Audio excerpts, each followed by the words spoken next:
आप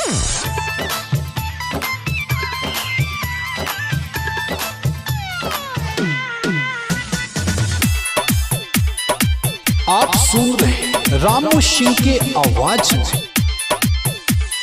डीजे साजन राजा, डीजे साजन राजा।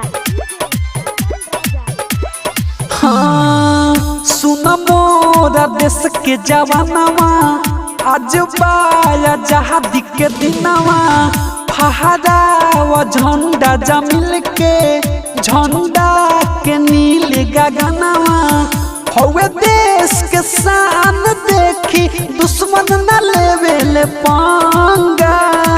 ले लो झंडा सबसे सस्ता झंडा 5 रुपया 10 रुपया 20 रुपया झंडा।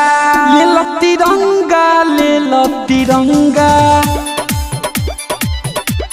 हाँ ले लो तिरंगा, ले लो तिरंगा।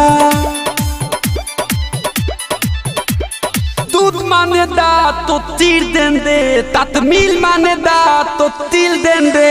लहरे तिरंगा सुना जबया समनवा हो, लहरे तिरंगा सुना जबया समनवा हो।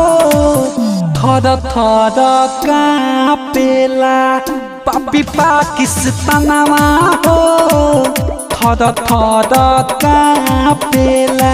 आले तो तापे दा नहीं अपने बिहार दा तोत लैता बोदल पे दाते इतल दे दाना तो पुला पाती तामे बाला दादा। देश के आजादी करावे खाती दिहले वीर बलिदानवा न हो। सुभाष चंद्र बोस आजाद भगत सिंह के बाए हसनवा न हो।